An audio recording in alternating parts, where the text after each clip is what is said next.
This is the latest side hustle and gig economy news for July 2025. And for some reason, this is not connecting to the software that I'm using. So enjoy the native laptop audio. I don't know why. I didn't change anything, but we'll get that resolved on the back end. I didn't want you to wait forever. So I have been doing this for some time. And this is the first time you and I are meeting. My name is Mike, and all I do is help you make money in different side hustles. I've been doing gig work since 2015, thousands and thousands of trips and transactions. And again, this is the latest gig economy and side hustle news. What we're going to do is we're going to go over this newsletter right here. This is from our free newsletter at yourdrivermike.com/newsletter. I encourage you to sign up for that as we are actually coming out with a new gig tool, announcing that waitlist in just a couple of weeks. Again, that's at yourdrivermike.com/newsletter. And in this video, we're just going to review this in more depth to understand the context and importance behind each one of these stories today.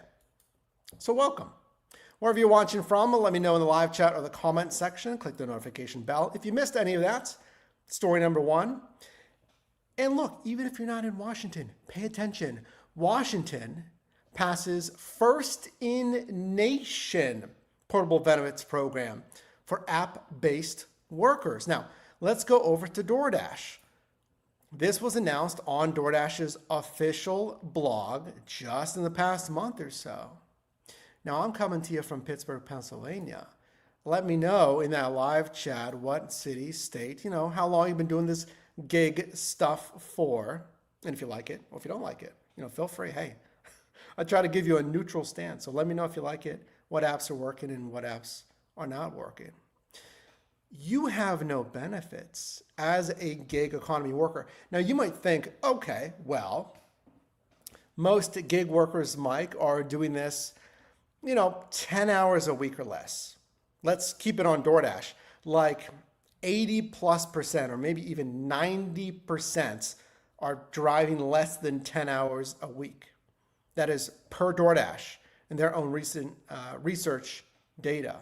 And then 85+% are dashing less than 5 hours a week. So I'm only doing this stuff, like you said, as a side hustle. So you might not be concerned about benefits, but let me throw this at you. There was a point when I was living in San Diego, California. I was working in sales, and the company that I was working for went under. It was the whole company. It was a startup, and they went under.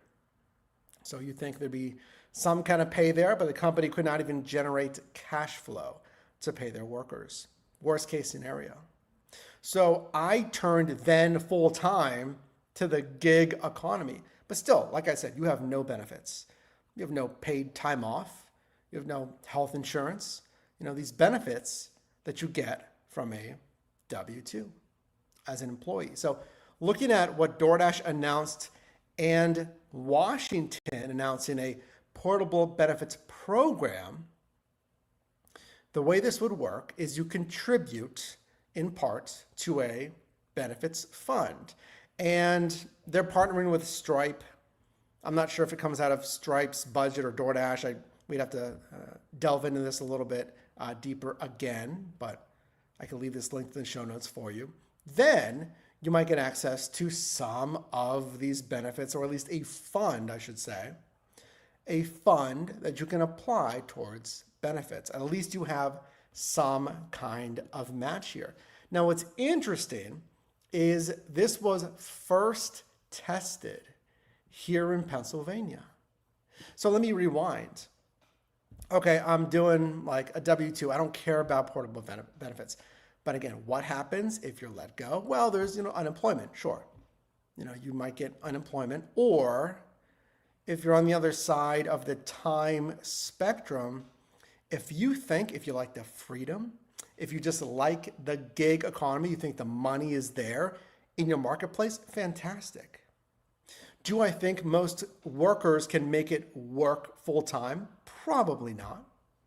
But some that like the freedom, some that do feel like and hopefully can make it work full time, you still have no benefits. So for a platform to at least give you an option to have a fund, money, that will have some kind of match, there's terms here as far as what gets matched, then you could at least get some access to some funds and money for benefits. Now, also look at your state marketplace. Your state may have a marketplace for benefits. That's exactly what I use here in Pennsylvania as someone who's self-employed. Because since I'm self-employed, I have no employer to give me the benefits like health insurance, what have you. So going back to this announcement, Wisconsin makes history, passes first in the nation portable benefits for app-based workers. This is aligned with what DoorDash has mapped out in the last year. DoorDash has said that they feel like the landscape of work has some fluidity. It has systems in place for portable benefits. Now, of course, trust me, there is the whole debates, worker classification, employee versus independent contractor. If you're an employee, by the way, if this would turn into, let's say, a W-2 straight up employee kind of thing, if you like that, firstly, you're in the minority. Because when these companies run surveys with their independent contractors like you and I, I've been doing gig work since 2015. Consider subscribing, drop a like on this video, make sure to join that free newsletter. The vast majority of gig workers say they want to remain independent contractors because then it comes more restrictions, regulations, W-2, but again, the benefits thing. So story number one, very interesting about portable benefits. Let me know if you like that, your thoughts on that, but let's move to story number two. Staying on DoorDash. Take a look here. Something that a lot of us have been thinking about. Drone delivery. Drone delivery is here. And here's a fascinating thing about it. It's not even like here. It's expanding. It's been here. Did you know this? Drone delivery has been here. It's been tested. It's being tested in the gig economy. Why do you care? Like, why are we talking about this? Well, AI. That's like the word for 2025. AI, automation, jobs, a landscape of the gig economy. So you might have seen the little pseudo-friendly little robot delivery things on the sidewalk. There's that, but we're talking straight drone delivery. So this story, again, directly from DoorDash. DoorDash and Flytrex launch drone delivery in Dallas, Fort Worth. Now, interestingly, like I mentioned, they've already been testing drone delivery. They have a current partnership, or at least a past, I'm not sure if it's still current, a partnership with, I believe, Wings is the company that has done drone delivery, I believe in Texas as well. Okay, let's have the very real discussion of what this means for you as a Dasher. And again, this was just announced weeks ago at the time of filming this video. And remember, this is from our free newsletter. You can join with the link below. What does this mean for you as a gig worker? AI, sure, this is more like, general automation. Is your gig going to be taken over by, I guess we'll bundle it together, AI and automation at large? Because this is like, it's both. It's like AI, some of that stuff, but it's more so automation for drone delivery, whatever. Everyone's talking about this. If you don't want to talk about AI and automation, the conversation is going to be happening without you. Because these conversations are happening right now at the biggest companies. Uber, CEO Dara Khosrowshahi of Uber recently stating in their, Q2 2020, no, it's Q1, because we're in Q2? No, we're in Q3. Do you get my point? In their most recent quarterly earnings call, CEO Dara Khosrowshahi called AI, specifically autonomous vehicles, their most exciting opportunity right now. Autonomous vehicles takes away human drivers. As someone who's been working and researching the gig economy for almost 10 years now, this has been a discussion that's been on the radar, let's just say with Uber, 4 years. They've been thinking about this for years, and now it's here. And Uber has many partnerships in the AV or autonomous vehicle space. But going back to DoorDash, well, there's already partnerships, like I told you, with those autonomous delivery, whatever you want to call it, robots on city sidewalks. It's taken away a delivery from you, flat out. It's taken away a delivery from you, flat out. Look at this. These drones, autonomous drones, whatever you want to call it, it's taken away a delivery from you, flat out. But my question is that really going to matter? What do I mean by that? Well, the deliveries that they're taking away from you, or with Uber, and Lyft, and a lot of these companies, will it take away an offer that actually matters? What if I told you the drone delivery or the autonomous vehicle was doing the 0.8 mile non-tipping offer, or non-tipping ride, or the ride that's going a block and a half? That it could be done with a geofenced autonomous vehicle. It's best case scenario. Think about that, really. I try to give you a neutral, educated, professional stance here. This is why this is the best place to learn about the gig economy. Make sure to subscribe. I appreciate you being here. Best case, say it takes away offers you don't want at all. So you have a higher chance of getting offers that are actually worth it. Now, worst case, right? Let's flip the coin here. Worst case, it scales.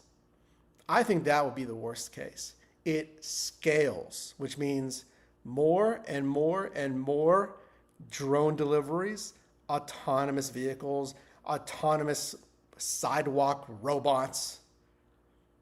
But think of this, as scary as that sounds, okay? As scary as that sounds. How long does it take to scale technology? Not only that, how long does it take to scale new breaking technology? Well, you can point to mobile phones, caught on fire. Now, everyone has a phone, glued to them basically, seemingly, right? But sure, this is groundbreaking technology, but it's arguably much more complex than a phone. Phone has great resources, a lot of technology, but here we're mapping airspace. We're mapping roads. There's Tesla just started autonomous testing in Austin, Texas. We have the public safety to consider as well, even the sidewalk robots and whatnot. So scalability, while that would be the worst case, that this scales entirely to take even half of your offers, are we there yet? I'm going to say no. Are we close to that? I'm still going to say no. What does it close mean? 1 to 3 years? In 1 to 3 years, I do not see this taking away 50% of your offers. You could be more bullish or bearish on AVs and AI with the gig space. Let me know. But that's story number 2.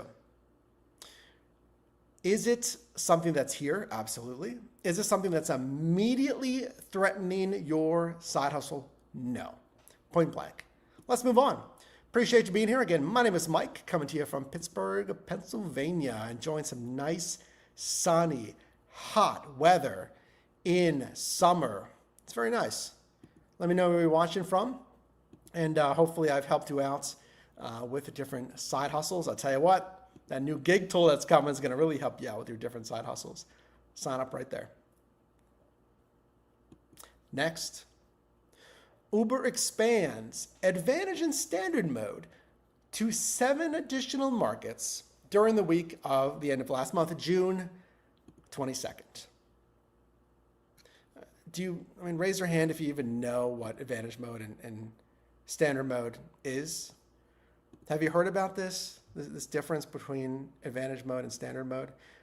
You get 5% more earnings. So if you don't know about it, let me show you what this is and what marketplaces are affected. Again, just in the last couple of weeks here, the end of June, the company announced this: Advantage mode and standard mode. Here's the new marketplaces right here. We're now expanding this program to select cities. Live in a lot of California on our left, and live the week of July 20th. That's actually in 15 days. That's in like 2 weeks. So they might have they did. They expanded again. Pay attention. The initial announcement in our newsletter was citing June 22nd, right? Yes, June 22nd. We just found this out live. They updated their website. It now says July 20th. There's another round of expansion. You know why? Because this list right here on the right side, it had Pittsburgh, Pennsylvania, because we just got Advantage mode and standard mode. I can open my app right now. We have it. Remember, June 22nd, that's passed. Filming this July 5th. Here's another round. There you go. You know, if you were thinking like, I'll just sign up for the newsletter, dude. I don't need to watch your videos. I mean, it all works together. It all works together. And there'll be chapters so you can easily navigate as well. And hang with me till the end. We do a question and answer that's just edited out for brevity. If you want to watch all the replays, consider clicking that join button and join as a team VIP to get access to all of our Q&A replays. New marketplaces: Chicago, Illinois, Bakersfield, Los Angeles. Wasn't already in there? Fascinating. This has to have been the third round of expansion because there was initial expansion. There was a June 22nd expansion. And this is the third, at least, iteration of Advantage mode and standard mode. LA, Los Angeles, arguably, probably, yeah. I mean, it's not even arguably. It's like the top 3 gig cities in America. You got like New York City, I mean, Los Angeles, and what else? I mean, there's, maybe markets in Texas or Florida. Well, maybe even also in California. But anyway, Los Angeles, you're getting Advantage mode and standard mode on Uber and Uber Eats, I believe, in 15 days. In about 2 weeks, they did expand those marketplaces again. Wow. Los Angeles and literally the rest of California. What do you think about this? Modesto, Orange County, huge marketplaces. San Francisco, you're getting Advantage mode and standard mode. Share this video. There's hundreds of thousands of gig workers in California. And if you're not in California, I mean, hey, Chicago got it. We already have it here in Pittsburgh. So to finish up though, San Luis Obispo and Ventura. Look, this is what Advantage mode and standard mode is. 5% more on UberX and other non-premium rides. So what we're looking at right here, it is catered towards UberX. And I said that whenever I announced Advantage mode, we talked about it for the first time. I could open my app right now and I have the filters off for UberX. You know how you go into trip filters? So on the bottom left, there's like a little 3-line filter symbol or whatever they use. And you can turn on and off trips, pets, deliveries, I think connect, packages, etc. But my main menu still says you're in standard mode. So I don't know if this is going to come to Uber Eats, but this is just what I'm seeing right here, obviously. So here's the qualifications. Cancellation rates. So it's just completion rate, right? Think about it as completion rate. So if your cancellation rate is 8%, you can only cancel 8%. Think of it as a completion rate of 92%. So you have to complete 92% of rides. We're assuming if it's, catered towards UberX. But still, I want you to start to think about this with Uber Eats as well. I'm not saying it's coming. I still want you to think about it with Uber Eats. Star rating, that's fine. I mean, 4.85, yeah, it's decently high. And then a driving insight score, something that I don't love. And I forgot about that. driving insight score means you have to, moderate your acceleration and harsh braking to score 75 out of 100 based on, their criteria of harsh brake and acceleration. Now, I do want you to drive safely, obviously. Don't drive, come on, that stands a reason. You're not gonna, I always say this, you're not gonna squeeze out more rides or more offers per hour just because you're flying through your city. The only thing you're gonna do is set yourself up for a ticket eventually and enjoy that $250 or whatever they're gonna hit you with because you're being silly on the road. So please, don't. It does nothing to get more offers. Now, if you get it, you'll get 5% more. Now, my question, and here's a comparison right here. My question always was, let's show the example here. You get more exclusive rides. Or if you're not on advantage mode, you get more trip radar. That kind of stings because you know how trip radar, it's set to like multiple drivers at the same time. And arguably, trip radar is like the worst offers, to put it bluntly. It's not like they're not all awful. It's just more of them are kind of bad, in my opinion. Let me know if you've seen the same thing. If you like trip radar, or if you don't, share it down below in the comments. But if you have the advantage mode, you'll get more exclusive ride requests, which simply means, ride requests that are just sent to you. So you get the luxury to really look it over. Hopefully they're better paying than trip radar, etc. And also remember, you get 5% more on UberX and non-premium rides. And we'll see if this extends into Uber Eats eventually. Final point on this story, my only concern with standard mode and advantage mode, and I said this, is it really a 5% increase for those that have advantage mode? Or do they just take the status quo and just decrease standard by 5%? So it feels like advantage got 5% more pay. Do they take status quo and actually pay more, 5%? Or do they take the status quo and lower standard runs by 5%? Those that don't qualify for advantage mode. You're going to have to let me know. Really interesting there. Next story. Instacart. Pretty huge. New CEO. Okay, why does this really matter? All right, well, think about this. What is the biggest shopping side hustle platform right now? It's Instacart. It's Instacart. They got about 600,000 shoppers on their network. So new CEO, Chris Rogers. This was a little bit earlier in the year. And here's how I think about grocery and Instacart. We can just see a bunch of comments right here. This is directly from Instacart's blog.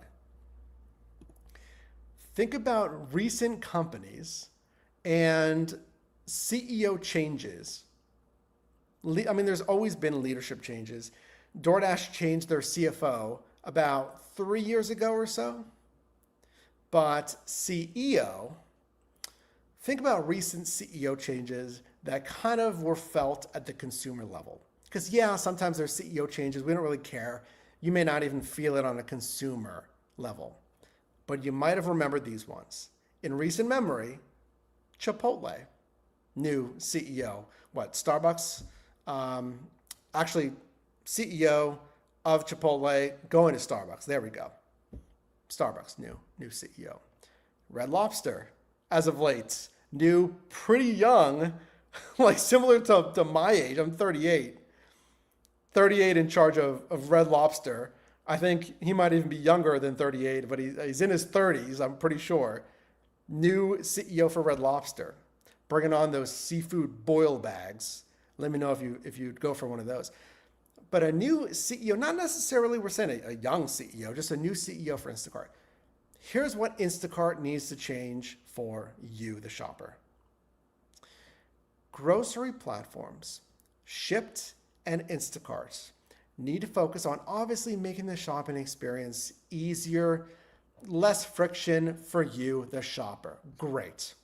That means finding items faster, maybe making the interface more intuitive.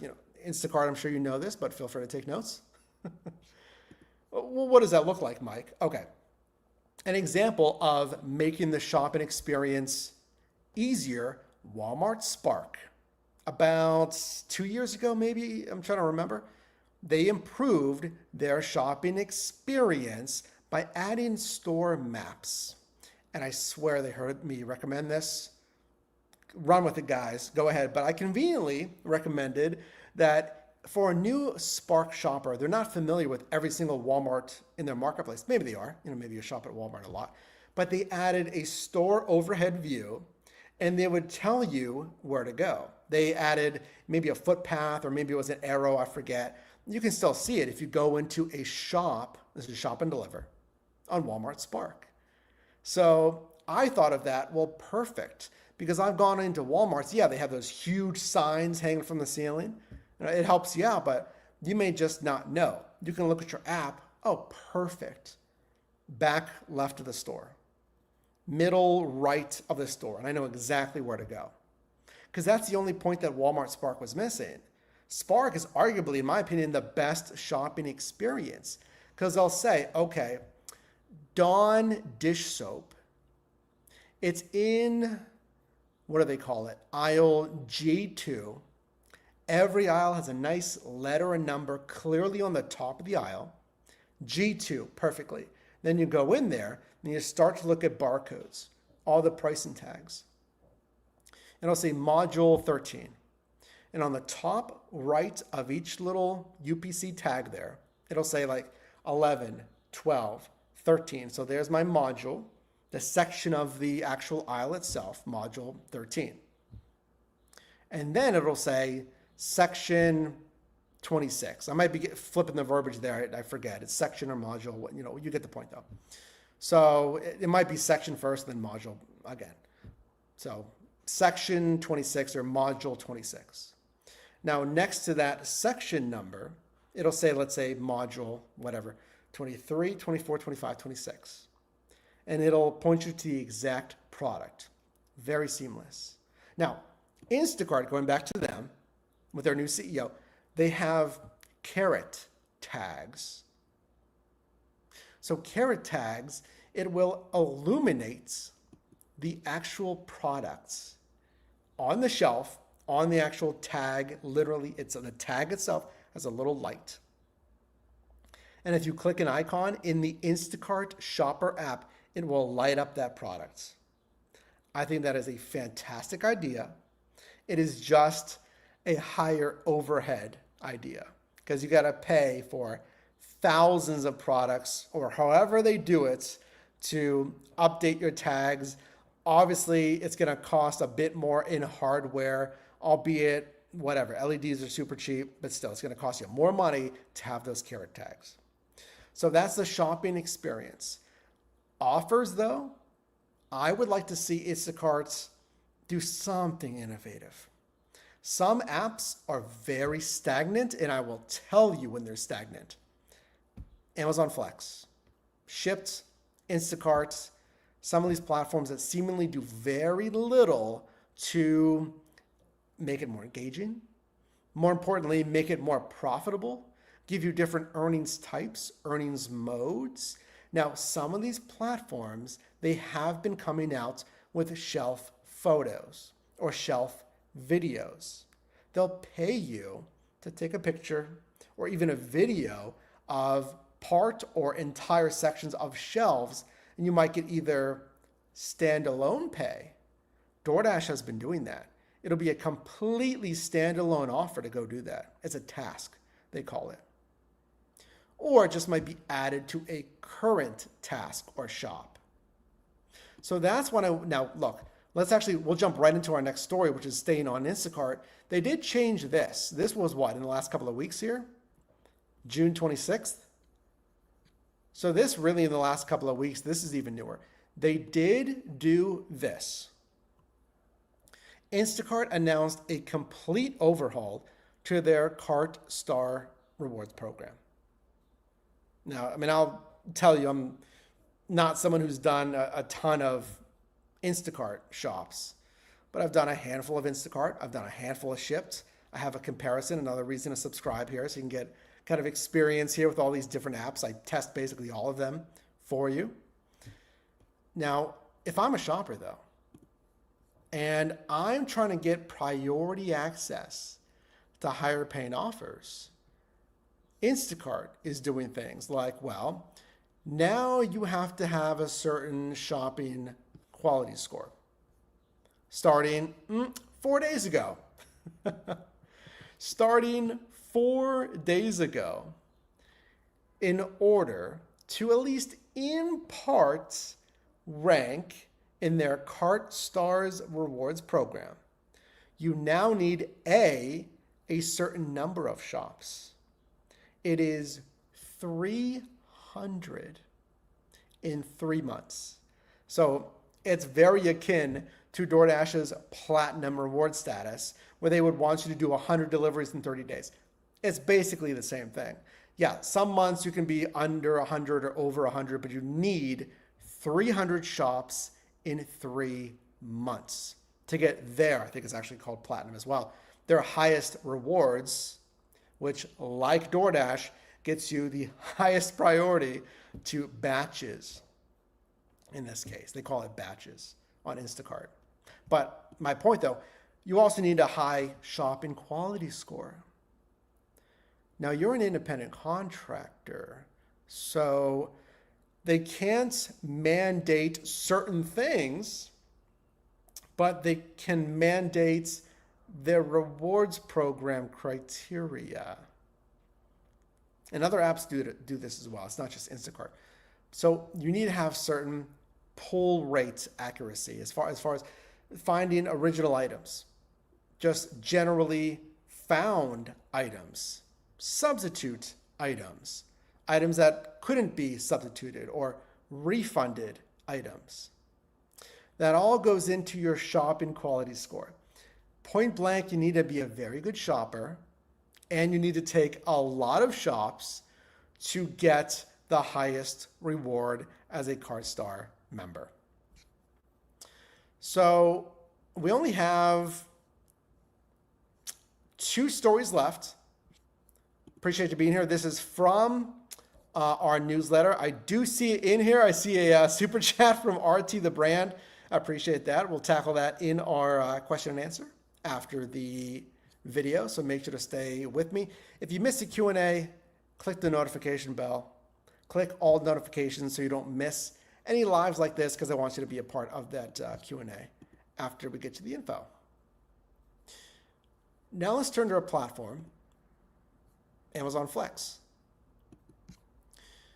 So take a look at this here. Amazon Flex, very interesting that they're adding new offer types. So Flex is saying, well, if you accept a route and you've gone to the warehouse, Amazon Flex is just package delivery for Amazon. It allows regular people to deliver packages in envelopes for just, Amazon deliveries. But you can do it as an independent contractor. You don't have to get the van. You don't have to sign up. You're not mandated to do certain shifts. You can sign up for shifts as you like. You just put them in your car and then you deliver. And we have whole playlists on these apps so you can get more info. Now, when you accept a route and you go to the warehouse, they might ask you, well, Mike, we'll pay you more if you accept a longer route. Very interesting. So they'll say, well, we have these routes. Man, you signed up for a 2-hour route, but if you could do us a solid, if you could just sign up for a little bit longer of a route, we'll pay you. And, I just said some of these apps aren't doing enough to innovate. This is something that will pay you more money. I have a problem with it though. So we'll get into it here. So directly from Amazon Flex blog, their official blog here. Again, just weeks ago. This is why in part you want to subscribe to that newsletter and get on the wait list for our new gig tool being announced in just a couple of weeks at yourdrivermight.com/newsletter. They say, we're excited to announce a new offer option designed to help maximize your earnings, available in select areas. Let me know if you have this in the US. Now, after you check in for your same day delivery block, all that means is you're signing up for a shift. You're going to go to the warehouse. There's different warehouse types, a same day delivery block. You may be provided an option to accept a longer block with additional earnings. Be careful though. After you check in for your scheduled block, keep an eye on your Amazon Flex app while waiting for your route assignment. If a longer block is available, you will receive a notification in-app letting you know there is a new offer for you. Simply tap See Details to review the updated block length and additional earnings details. You don't have to take it. So here's the actual example. When you check in for your block, they'll say, well, here's you waiting for your block, your assignments. They say, we found a new offer for you. Okay. Want to switch to a longer block and earn more? Now you can see here, keep my current offer. Well, I only got like 2 hours, 3 hours. Typically it is a, 2.5 to 4 hour block for warehouse runs. Not grocery, that's Amazon Fresh. This is Amazon.com warehouse runs. You say, all right, entertain me, Flex. What do you got for me? So here's the shift. Top down, VTX9. Each warehouse on Amazon Flex is going to have a code just like this. Here in Pittsburgh, it is DPP1 or DDP1. I think it's DPP1 as far as one of the codes. So that's what that is. It's your warehouse code. Austin, Texas, the date. Now here's their current shift, 5:30 to 7:30 p.m. The driver signed up for a 2-hour route. Flex said, well, how about if you could do another hour? We'll pay you $77 instead of $48. And I'm just realizing, let's see if there's any difference in the hourly pay here. So they were initially signing up for $24 an hour. 48 hours divided by 2 hours. I'm sorry, $48. Did I say hours? $48 divided by 2 hours. Now let's take $77 divided by 3. What is that? Mental math champions, which I cannot do. I very much have my phone in my hand for my calculator. $25.67. So I'm jumping from 24 to 25.67. So I'm getting an extra $1.67 per hour. Frankly, I'll give it to them. 24 an hour on Flex is decent. That's fair on Flex. On most runs, yes, Flex, you're going to have more stops per hour. You might have more effort, obviously, because you have more stops per hour. You're eventually going to have problems, accessing delivery locations. They're not always as expecting you as food delivery because they're hungry. And they're tracking that lo mein from pickup to drop off, Janet, let's go. Now here, they're delivering like during business hours. You'll get a general estimate. They can track you, by the way, but they might, it's not as important to them maybe as food delivery, possibly, right? Obviously it varies. Is it worth it to go from $24 an hour to $25.67? That's up to you. Obviously, do you have a time? Can I spare an extra hour on a flex shift? Pros and cons. Because again, this is the best place to learn about the gig economy, in my opinion. I've been doing gig work, working and researching this stuff for almost 10 years. It'll be 10 years in October of this year. So I'd love for you to be there for that milestone. Listen, pros and cons, real neutral stance. As someone who's done Flex and all these other platforms. Listen, if you're already out there, I mean, you're already out there. You're already dressed in your like work gear. You're like, all right, let's deliver this stuff. Like, you can bang out an extra hour, get another 25.67 per hour, and the per hour rate is higher as well. You're going from 24 to 25.67. You're already out there. It's going to be up to you. Now, if you don't have the time, or, if you get super bored, tired, maybe it's just an endurance thing, right? Okay, some people, if you don't have the mobility or endurance to go 3 hours, then take the route that is best for you. I don't want you to do low-paying flex shifts. Don't do that. But that's going to be for you to decide. It's not the worst proposition there. Now, my criticism comes from kind of creativity of our incentives. Flex, I like it. I mean, it gives me an option. When I signed up for the shift, though, was there not this when I signed up for the shift? Like, was this 3-hour route available? Wouldn't I have just signed up for that at that point? Here's something else to consider. Maybe you try to be strategic. Maybe there was the 3-hour route, but you said, I'm going to sign up for the 2-hour. Because if they don't fill it, that's typically when Flex adds bonus pay. So if no one signs up for the 3-hour and they're like, oh, we really need someone for the 3-hour, this is the last chance. This is the last chance for them to fill that 3-hour route. You're literally at the warehouse at 5:30, about to start your shift. You know what I would love to see? I would love to see it be like, set your own rate or like bid for your own rates. Like, I'll do it for $27 an hour Flex. How bad do you want someone to do this shift? I don't think they would ever do that, especially Amazon. They're pretty tough. They're pretty tough. They're going to do things their way, especially compared to other gig apps that do listen to workers a lot more, in my opinion, at least. But, my point about creativity and just innovation, this isn't the most innovative thing. It's an option. They've improved their live view of instant offers. Instant offers, it's not an entire route. It's just like a one-off delivery. It's an instant offer. It's already at the warehouse. And they improved the mapping of that to better show you starting and ending destinations of instant offers.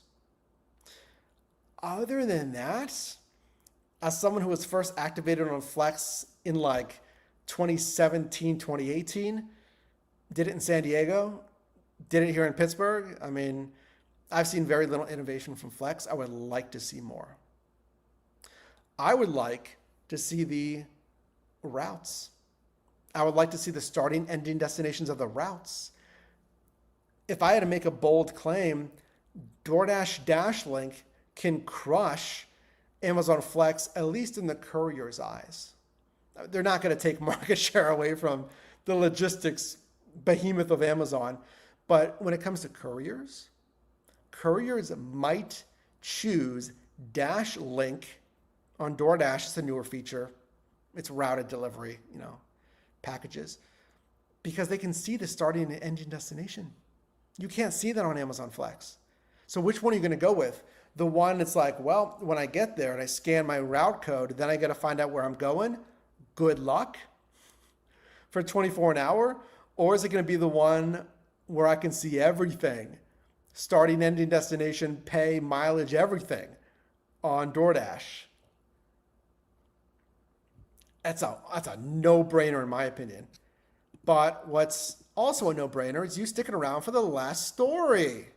How about that, right?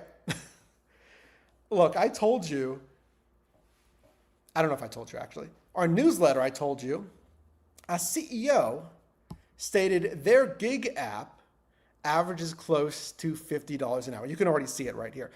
TaskRabbit CEO, I'm going to butcher this, Anya Smith, states their tasker applications, that's their gig worker, classically the name for their gig workers, taskers, applications are up 15 to 20%. while the average hourly pay is close to $50 an hour.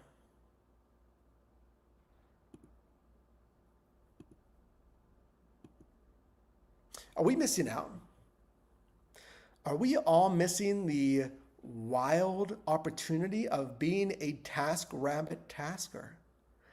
I have never completed a TaskRabbit tasker shift. I got activated years ago. Fell off, never did it. Really, the one gig app that I haven't done, well, there's several, of course, there's several, but one of the larger ones that I have not done.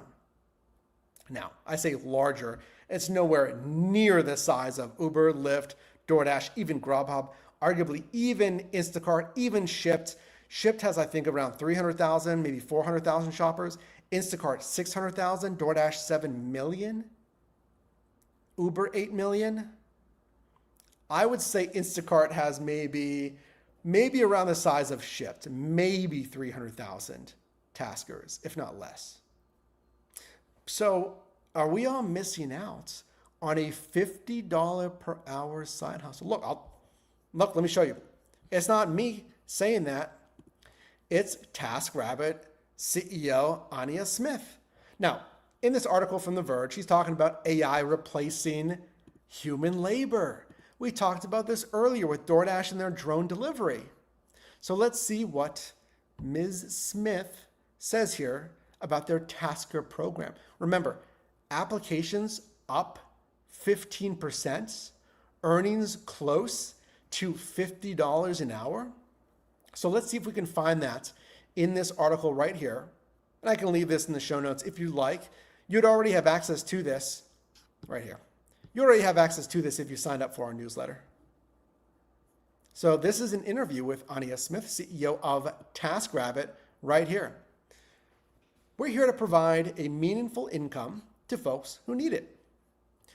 There are a lot of people who may be between jobs or students who have time on weekends or during the summers, and there's an opportunity to make a pretty good living on TaskRabbit.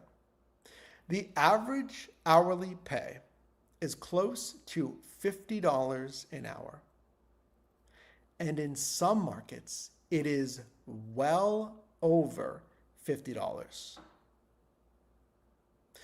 So there are a lot of great opportunities to make a meaningful income for yourself and your family. Now, the interviewer actually nicely pushed a little bit on this kind of, and it says, you say meaningful income of $50 an hour, that's not full-time, et cetera, et cetera. And, she touts some big numbers here. Some taskers doing $200,000 a year. I've done videos on Walmart Spark drivers doing $100,000 a year. There's outliers. That's someone who's working many more than 40 hours a week. Those are outliers. But some great questions here. Is this sustainable? And this is another good article to read. Again, she was pressed a little bit here. It's a great shiny number. What's the median earning? So again, some great pressing questions here on the TaskRabbit CEO. But I want to give my insights on this. TaskRabbit, this is average hourly pay is close to $50 an hour. And in some, not many, in some markets, it's well over $50 an hour. What are some other high or the highest paying gig apps out there? Now, if you get our free bundle, it's at yourdrivermight.com/bundle. I do have a graphic, but copy isn't exactly right, because you'll actually get several resources in that free bundle, including my free rankings guide, judging off of my 10 years of experience in the gig economy and talking with hundreds of gig workers just like you. That's at that free bundle there. But the highest paying gig apps as advertised by the company, well, there's, what is it called? Poplin. I'll check my phone for that one. Poplin Laundry Washing says you can make up to $6,000 a month washing laundry. There is Swimly, Swimly, Swimly, where you can rent out your pool. Don't have a pool? You can rent out a sports court if you have a sports court, but you can rent out your home as well. And they say like $5,000 to $6,000 a month. Okay, come on. What about the per hour basis though? Well, there's Bungee, it's moving LTL heavier load deliveries where you average $45 an hour. Okay, but I don't have a truck, or I can't transport things that are palletized. I don't have a box truck or a regular truck. Okay, well, there's catering platforms. Catering platforms average $25 to $35 per offer. Not even per hour. We're talking per offer. Zifty and Deliver That both make those claims. Around like $25 per offer. I think one of them maybe says 35, I'm trying to remember, or 30 at least. Now, catering, I've done it, and I like catering in 2025. I think that is a good opportunity for you. Okay, but what else?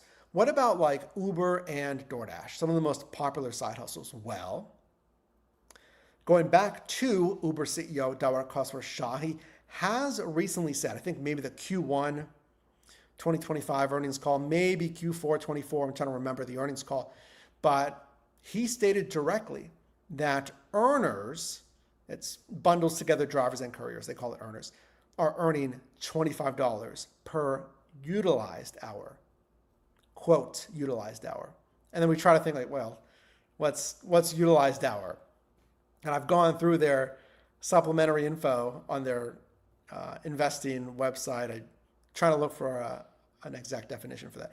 But DoorDash also has said, even before that, years prior at the time, that Dashers were earning $25 per active hour. So I would imagine it's the same exact thing as what Uber means by utilized hour. It's active hour is when you're on the assignment, from when you accept it to when you deliver it. And DoorDash gives you that breakdown. They'll say active time when you're on assignment, and then dash time when you're online in general.